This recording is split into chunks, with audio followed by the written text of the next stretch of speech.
All right, Nick, let's talk about the New England Patriots. They had a kind of slow start to preseason, especially offensively, but things have kind of started to heat up. I think they're starting to find their groove a little bit and settle in.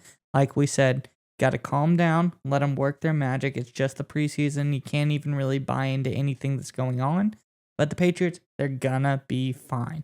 But, before we get into the story, we have a really interesting one today. Uh, I want Patriot fans to let us know in the comments below. Tell us who has been your favorite Patriot to watch growing up as you were a kid. There's all different eras of Patriots, and we want to know who was your guy that you kind of looked up to, idolized when you were growing up as a kid. There's going to be a litany of different answers from different age groups, but we're really excited about this one. So let us know in the comments below. But Nick, uh, what do you got going on for the Patriots? Well, and I think with the Patriots, right, there was talking about calming down, right, and keeping a level head, right. This is an offense that's growing, evolving. They're getting their feet set, they're learning what they need to do, getting more comfortable in this new offense, right. They haven't gotten to the point where they can feel really aggressive yet, and really assertive, and feel really strong and powerful in that offense. Well, according to CBS Sports, that's all changed thanks to a massive brawl that broke out in their dual practice between the Carolina Panthers. According to CBS Sports, the New England Patriots and Carolina Panthers started their 2-day practice session with a bang during Tuesday's first practice leading up to their preseason exhibition on Friday. The two teams ended up in an all-out brawl on the practice field that resulted in multiple players being booted and sent to the locker room.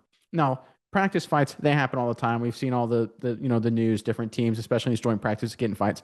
But I want to bring up exactly why this fight happened. And let's show this tweet here. This is according to Simon Charles, who evidently is an NFL reporter. I haven't heard of him before, but according to his bio, he's a esteemed sports journalist and a Patriots beat writer. So Simon, I trust you're not lying to me here. But this is what he tweeted. Mac Jones just went up to Brian Burns, the Carolina Panthers defensive end, who's an animal, by the way, following a long touchdown pass to Tyquan Thornton, and said, "Hold my nuts, little," which led to a massive brawl here at Patriots camp. Burns then pushed Jones over, leading to punches thrown by Kendrick Bourne and others defending QB1. All right, Maya. So there's been a lot of stories about Mac Jones coming out of Alabama with the Patriots. It's like how much everybody loves him, right? They think a lot of Alabama receivers pick Jones over Tua, for example. There's the kind of the famous image of Mac Jones laughing with Bill Belichick on the sideline during the Jacksonville Jaguars game last season. Of course, Belichick never smiles ever, let alone during a football game. Is it possible that Mac Jones, just being the human maniac that he appears to be, going up to monster defensive end, 6'5", 270-pound destructive force of natures like Brian Burns, and just saying these very hostile words to a man who could beat him into the ground, and just having it with such bravado and gusto? Do you think that's just creating this magnetic cult of personality that the entire Patriots atmosphere is just falling into? Is Mac Jones becoming a new wave, new generation of leader? Yeah, Nick. Well, Mac Jones is clearly going on the philosophy of, first day, new practice, new team, walk up to the biggest, baddest dude you can find and punch him right in the mouth. Metaphorically, with your words, obviously, tell him to hold your nuts. That's kind of a kick in the nuts to a guy like Brian Burns, especially after your team gets blasted for a deep one by Tyquan Thornton. So, the Patriots, they should be happy about Mac Jones. I think he started off last year, and there's a lot of question marks about the selection.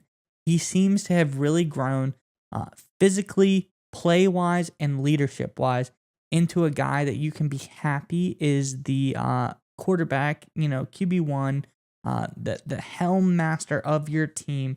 He's a guy that you really can be glad that the team is getting around. And I like that aspect. It's quarterback, but usually an O lineman will run in to help the quarterback. Kendrick Bourne, your receivers going in there, getting chippy with the other team. You gotta like that. Everyone's gonna come to Mac Jones's, defense, even if it wasn't the smartest decision to go up to Brian Burns and piss him off. But I like the culture shift Mac Jones has brought. Obviously after Tom Brady, everyone, was wondering who's going to come in, who's going to be the next heir apparent. And Mac Jones has started off really, really strong as a guy that you could be happy for years to come with as the leader of your team. So I forgot about it till just now, but I don't know if you remember last year when the Patriots played the Panthers, and the Patriots beat the Panthers pretty handily in Charlotte. Remember when Mac Jones was criticized for a potentially dirty play during a turnover? I don't know if you remember that circumstance. So there was a fumble on a play and there was a pileup. So evidently Mac Jones, I forgot about this till just now, grabbed none other than Brian Burns' ankle and twisted it on the ground, trying to, prevent him, make him drop the ball or prevent him from recovering the fumble or whatever the circumstance was. And Brian Burns, after the game, kind of complained and whined a little bit. So I bet that had to have some. Yeah, this had to have some kind of role into this. But how about this level? I love the absolute level of like grudge pettiness from Mac Jones to hold on to a slight from a game you won by double digits last season into a joint practice this year. Like, he throws a touchdown pass and his first thought is immediately find the guy who talked smack about him last year and immediately tell him to hold my nuts. Like he's a maniac, right? Mac Jones has got. I don't care how. I mean, he looks great. He looks like he put on some muscle, lost some fat. I don't care how much muscle you put on. You gotta have a lot of guts to go up to a guy like Brian Burns and do that kind of thing. And if I'm a Patriots fan, obviously it's a little bit of a different vibe than Tom Brady, that kind of seemed to shy away from this stuff at times. But I gotta like what I see with Mac, and just the energy and magnetism he brings to the table. It's just awesome. I gotta just say, it's just awesome. All right, Nick, it's time to get your internet privacy back today on every device you own in any country you want. Don't let anyone but you control your internet. NordVPN keeps you safe from prying eyes wherever you go online with their military-grade encryption. Is your favorite Netflix or streaming content blocked in the US? You can simply connect to one of the many countries available with NordVPN and get the access you need. That's right, Maya. So right now, get our exclusive NordVPN deal here at nordvpn.com/SMI. It's risk-free now with NordVPN's 30-day money-back guarantee. Again, get that exclusive deal, nordvpn.com/SMI.